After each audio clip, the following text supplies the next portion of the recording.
Welcome back. Once again, we're talking to Jack Lowenstein from Morphic Asset Management. Jack, welcome back.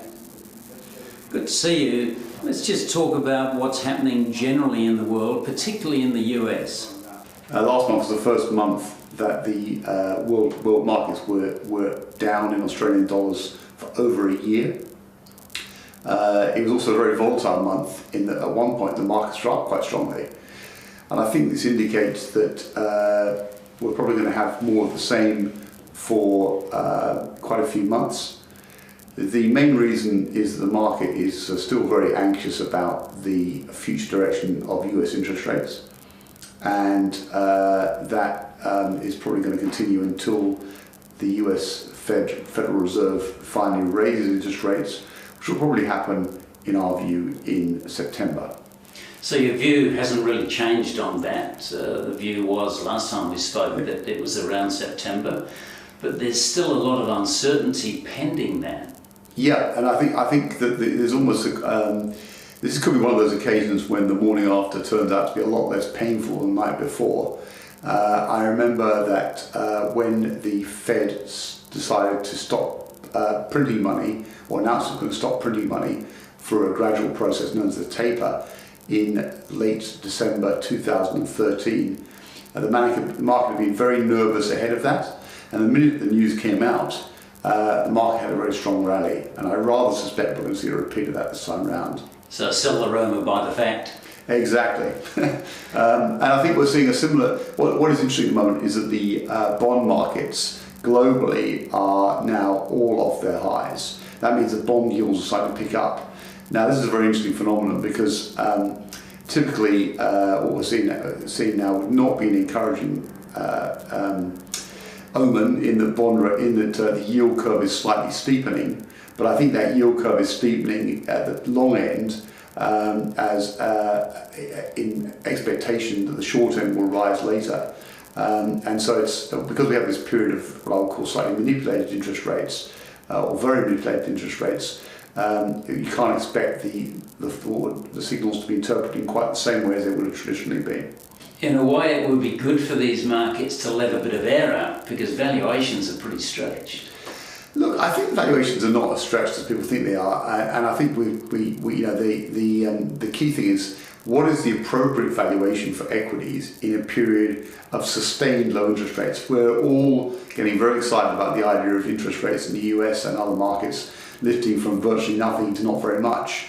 And at not very much, what is the appropriate valuation? It's certainly a lot higher than it was in eras where we had much higher interest rates. So we have to make sure we're looking at this in the right historical perspective. So what you seem to be saying is we should be looking at everything in perspective rather than in isolation of history.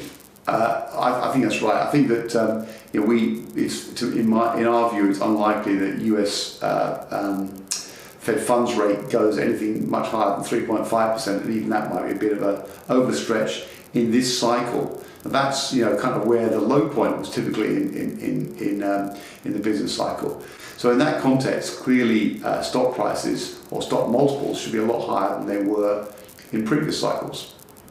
And looking at China, there's a bit of froth and bubble occurring in China. Would you agree with that? There's definitely been a very strong rally in equity markets. They were probably very oversold at the beginning of this, so let's remember that. Are Chinese equities overvalued? Again, you have to look at it in the context of local interest rates. I think it's quite clear the Chinese monetary authorities are going to cut interest rates aggressively. They're as afraid of deflation now in China as the US was 2 or 3 years ago.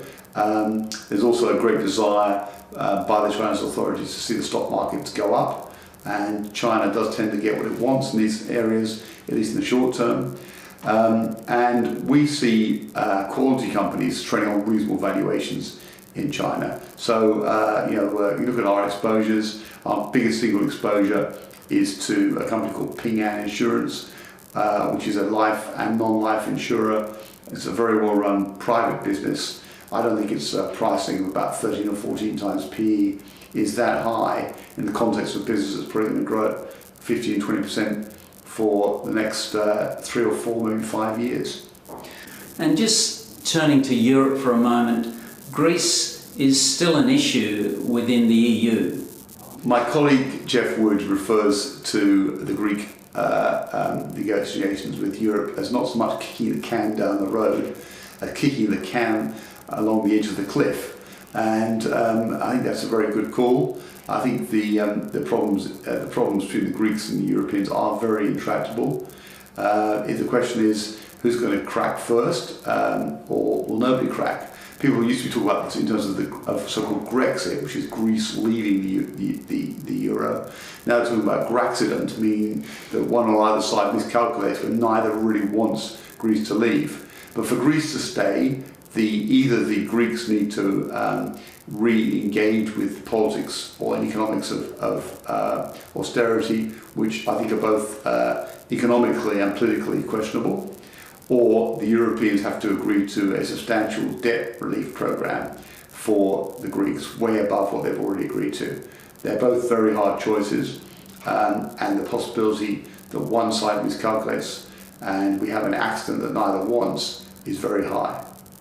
So Jack, overall, you're relatively positive, but with some concerns about specific areas of risk? Many of the problems we see on the horizon are likely to be short-term problems, and as I said, generally a lot less serious than people think they are going into them. So whether it's the US raising interest rates or Greece leaving the euro, neither of them, in our view, will probably undermine what is a global economic recovery underway. Neither of them are going to result in bond rates soaring so high that relatively high P's by historical levels seem justified. And we've got some very exciting things going on, particularly in India and China in the long term, about their markets becoming more attractive for long-term investors. Just a brief rundown on how you went in April 2015. Well, April was the first month where world markets were down for over a year. In that context, we were very pleased that we actually generated a small positive performance. We ended the month being remaining overweight to both China and India and underweight the rest of the emerging markets complex. We have started to build a couple of small positions in oversold resources companies globally, and we've also maintained our slight overweight in Europe, our large overweight in Japan, and we're slightly underweight in the US. In addition, we've also increased our weightings towards US financials again, because as we see bond rates rising and the yield curve steepening slightly, we expect that to be a positive environment for US financials. Jack, once again, thank you very much. We'll look forward to seeing you again next month.